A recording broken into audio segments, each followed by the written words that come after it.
I'm 29 years old, and I recently got a call from my mom. I hadn't talked to her in almost 5 years. She said she needed my help because my sister and her husband had just gone through a tragedy. Here's some background. The man who is now my sister's husband was once supposed to be my husband. My sister Melissa, who's 27, got together with my fiancé Lucas, 29, on the day of my engagement. Lucas and I had been together since college, and he proposed to me after almost 5 years of dating. He threw a surprise party for us on the night of our engagement. I remember feeling on top of the world until around 1 p.m. when I went out into the backyard for better reception and saw my sister all over Lucas. They were kissing so passionately that for the first couple of seconds, they didn't even notice me standing there shocked. I couldn't believe he would do this to me after nearly 5 years together, especially on the night of our engagement. When they finally noticed me, they broke apart instantly, but the damage was done. I ran to my car, drove to the nearest hotel, and hyperventilated from shock. I desperately hoped what I saw wasn't real. Then Melissa texted me, apologizing but confessing she was in love with Lucas, and this had been going on for a long time. I was alone in a hotel room when I got that text and broke down completely. Soon after, Lucas texted me with a similar apology, saying he proposed to me hoping it would help him forget Melissa. But it hadn't worked. He said it wasn't about me. They believed they were meant to be together. I realized I was just a temporary stand-in for Lucas until he could be with Melissa. I stayed at the hotel for a couple of days, trying to pull myself together. I felt like I was losing my mind, hoping this was all some cruel joke. After almost 4 days, I went back home because I needed to collect my things and couldn't risk losing my job. When I arrived home, I found out my family had been living with Lucas all this time, waiting for me to return. It would have been touching if it wasn't for how I had left. Everyone had been trying to reach me with texts while I was gone, but I hadn't responded to any of them. So when I finally returned, there was chaos. Everyone hugged me and told me how relieved they were to see me. Even Melissa came up to me, tears in her eyes, and hugged me tightly. I was too numb to react and stood there silently while everyone surrounded me. Finally, after everyone had settled down, I cleared my throat and explained that I had returned only to pack my things and leave for good. Lucas had been silent until then, but when I mentioned moving out, he spoke up, saying he had already packed and planned to move in with Melissa now that everything was out in the open. To my surprise, my family, my parents, my aunt, and my dad's youngest sister were all smiling broadly despite the situation. Even though I couldn't see any reason to smile, they seemed happy. Melissa stood beside Lucas in an awkward hug, looking at me sadly but with a smile on her face. I couldn't bear it any longer. I asked my family why they were smiling. From my perspective, Melissa had just broken up my engagement and taken my boyfriend of nearly 5 years.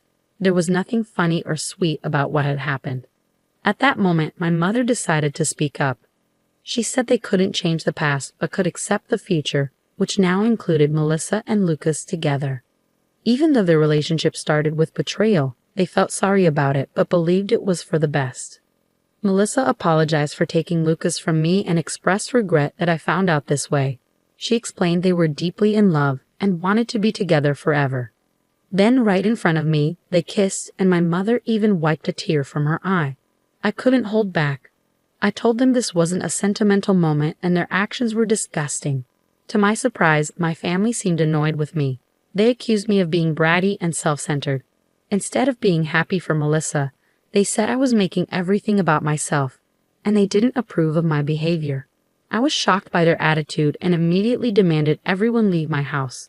I couldn't believe they were defending Melissa and Lucas while making me out to be the villain. They acted like my feelings were an overreaction. My father intervened, telling me to stop acting like a child and accept that these things happen. He wanted me to celebrate Melissa finding her soulmate instead of feeling jealous. Their behavior seemed insane to me, and I couldn't handle it anymore. So I decided to leave again without speaking to them or listening to their pleas. Even as they called after me, I kept going. I felt like there was nothing left to say because it was clear they cared more about Melissa's happiness than about me or what was right. They were so focused on justifying Melissa's actions that they forgot I was a person with real emotions. After that day, my family tried reaching out to me multiple times, but I chose not to respond because I didn't feel I owed them anything. A few weeks later, I even received an invitation to Melissa and Lucas's wedding, which I declined, of course. Many of our mutual friends also turned down the invitation in solidarity with me. Even some relatives who knew the truth stopped interacting with my family after seeing how they treated me. It's been 5 years now, and I've mostly cut them out of my life completely. They occasionally try to reconnect by sending me birthday or New Year wishes, but I always ignore them. I didn't block them, but I did remove them from my social media connections. Since my profiles are public, they can see what I'm doing, which is intentional. I want them to see that I'm living a great life and feel a pang of jealousy. It might be petty, but it's the least I can do after how they treated me. Until recently, I had little idea of what my family had been up to over the past few years. About 4 days ago, my mother called me from an unfamiliar number. When I recognized her voice, I almost hung up immediately, but she pleaded with me desperately for a chance to talk, saying they were in urgent need of help. Out of sheer humanity, I agreed to listen for a few minutes. She explained that Melissa and Lucas had started their own business a couple of years ago, but it was failing miserably. Investors were pulling out because of the lack of profit. They had borrowed more money in hopes of turning things around, but it only added to their debt. Now they were deeply in debt and facing pressure from loan sharks, employees, investors, and other creditors. My mother knew I lived a comfortable lifestyle and turned to me as a last resort, begging me to loan Melissa and Lucas money to pay off their debts. She asked for nearly $75,000. I questioned why Melissa hadn't asked me directly for help and why my mother was speaking for her. My mother explained that Melissa and Lucas didn't want her to approach me. They hadn't told me about their financial troubles because of our history from 5 years ago. Melissa wasn't ready to accept help from me, but my mother didn't know anyone else who could lend them such a large sum at short notice. A couple of months had passed, and Melissa and Lucas were struggling to make ends meet, even for basic necessities. My parents and Lucas's family were doing their best to support them, but their resources were limited. Both families were retired and needed to secure their own futures, so giving away their savings wasn't feasible. With no other options left, my mother called me to ask for help. I could afford to help them financially, but I didn't want to. Melissa was right not to ask me directly after what happened between us. They forfeited any right to expect anything from me when they betrayed me. I told my mother firmly that I couldn't and wouldn't help them. She sounded hurt and argued that I was being heartless and needed to think about our family. I replied that Melissa and Lucas didn't consider me when they had their affair, and my family didn't consider my feelings while supporting them. So I saw no reason to consider them now either. I had worked really hard to get where I am today, and I wasn't going to just give away $75,000 to people who didn't deserve it. Then my mom called and started crying, saying she never thought I'd become so selfish. She said my sister and her husband would be in big trouble if I didn't help them. I told her I couldn't help, and I hung up. Since then, my mom has been texting me nonstop, begging me to change my mind and think about my sister. She said it wasn't the time for revenge and that my sister was in serious trouble. She thinks I'll regret not helping her in the future. It's really stressful, and I don't know what to do because I don't want to be seen as the bad person. Am I wrong for not helping my sister financially after she stole my fiancé 5 years ago? Update. So I finally decided to block my family. I didn't do it sooner because I wanted them to see how well I was doing and maybe feel envious. Also, I worried I might regret cutting them off if something bad happened to them. But now, I just don't care. I should have cut ties with them 5 years ago. I don't know why I kept them around for so long. That was my mistake. Refusing to help my sister now isn't about being petty. It just makes sense. They've already wasted a lot of money, and even if I gave them some now, they probably wouldn't be able to pay it back. $75,000 is a lot of money even for someone like me who's doing well financially. If I lend that much, I expect it back, even from close friends. But these people aren't close to me, and I can't count on them to repay me. So there's no reason for me to give them money. It's that simple. I talked to a few friends about it, and they agreed I made the right call. It's not about revenge, it's just not practical to help them after how they treated me in the past. Now that my mother can't contact me anymore, I don't have to worry about feeling guilty. Update 2. Hey everyone, something pretty intense happened today. I was at work when my neighbor called to say there was a couple outside my house causing a scene, yelling for me to come out and talk to them. She said they seemed unstable and had been there for an hour, refusing to leave. I asked for a description, and deep down, I knew it was Melissa and Lucas. My neighbor insisted I come home to handle the situation, and I agreed. With Melissa and Lucas, trouble always followed.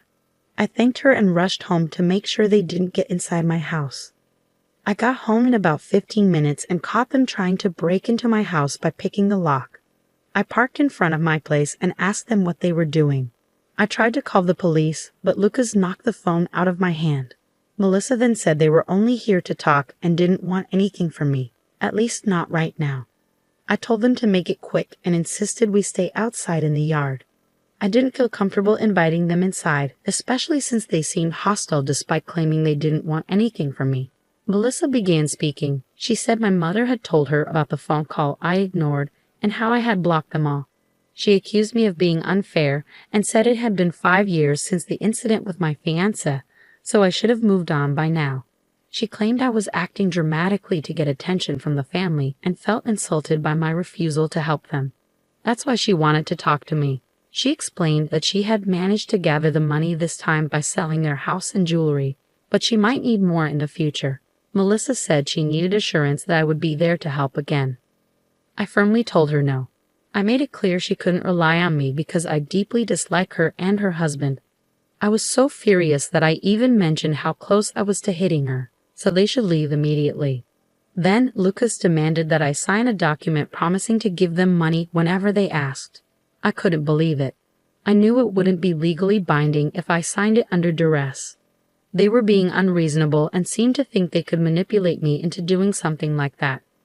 I ordered both of them to leave, but Melissa pushed me and insisted that I had to help them because we were family, and I couldn't avoid my responsibilities like this. I was shocked by her push, and I almost slapped her in response, but I managed to restrain myself because I knew it would only escalate things. Instead, I quickly grabbed my phone from the ground where Lucas had knocked it, and I ran to my car. I jumped in and drove off without even looking back. Since I had left the engine running earlier, I was able to speed away quickly. They didn't attempt to chase me on foot, so they stayed at my house, which was unfortunate for them. Once I was a safe distance away, I called the police and explained the situation. I hurried back home and arrived just in time for the police to show up. In less than 20 minutes, I gave them all the details, and they arrested Melissa and Lucas. I knew the charges might not be severe, but it was worth it to have them taken away and not have to deal with them anymore. It's been a few hours since then, and surprisingly, I haven't heard from anyone in my family.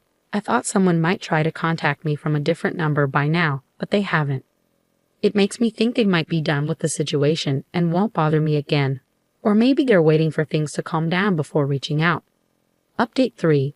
Hi, it's been about a week since my last update. I had started to think my family might leave me alone after I called the police on Melissa and Lucas. But I was wrong. They still found a way to bother me, and this time it was my parents who came to my house, asking if they could talk to me. This happened yesterday, and they seemed much more humble compared to Melissa and Lucas, so I allowed them in. My mother started crying as soon as she came in, apologizing for taking Melissa's side over mine in the past. My father said that after hearing about Melissa and Lucas getting arrested for their actions, including pushing me, they couldn't see them the same way anymore. They decided to cut them off. My mother continued crying throughout her visit while my father apologized for siding with Melissa instead of me in the past. I thanked them for finally realizing their mistake, but I explained that it was too late to repair our relationship. I've grown accustomed to living life on my own terms, and I'm not willing to prioritize my family over myself anymore. I appreciated their visit and apology, but I couldn't promise to work on our relationship. They tried to argue that we could fix things if we tried, but the truth was I no longer wanted to try. I just wanted to focus on myself. They seemed disappointed but eventually left, asking if I could at least unblock them so we could stay in touch. I've unblocked my parents now, which feels strange.